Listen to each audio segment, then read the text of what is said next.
আমার বাড়ির সামনে তৈরি হয়েছে এক নকল পুকুর এবং এই পুকুরে ঝাঁপ দিয়ে আত্মহত্যা করেছে আমার ইনস্টাগ্রামের রিচ। আমি ক্যামেরা ঘোরাতেই দেখলাম আমার ছায়া আমার থেকে লম্বা এবং ঝাপসা। লম্বা ছায়া নিয়ে জ্ঞানের কথা আমি অনেক শুনেছি, কিন্তু ঝাপসা ছায়া নিয়ে আমি কিচ্ছু জানি না। গর্বের সাথে মাথা উঁচু করে ঘামতে ঘামতে বাড়ি ফিরছিলাম, অমনি দেখলাম আমার সামনে এক ত্রিমপতি। স্বামী স্ত্রী এবং বাচ্চা থাকলে তাদের বলা হয় ত্রিমপতি। আমি তাদের পাশ কাটিয়ে সোজা গিয়ে ডান দিক নিলাম, কারণ আর 12.5 পা হাঁটলেই আমার বাড়ি।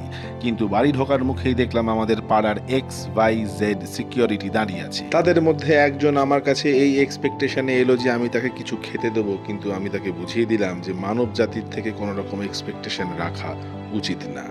আমি বাড়ি ঢুকে যাচ্ছিলাম, কিন্তু তাদের ইউনিয়ন লিডার ঠিক করলো যে আমার সঙ্গে একটা মিটিং করার দরকার আছে, কারণ তাদের কিছু দাবি আছে। দাবি শুনে আমি বুঝলাম যে তাদের খিদে পেয়েছে এবং তারা খেতে চায়, কারণ তারা বিগত 6 ঘন্টা ধরে কিচ্ছু খেতে পায়নি।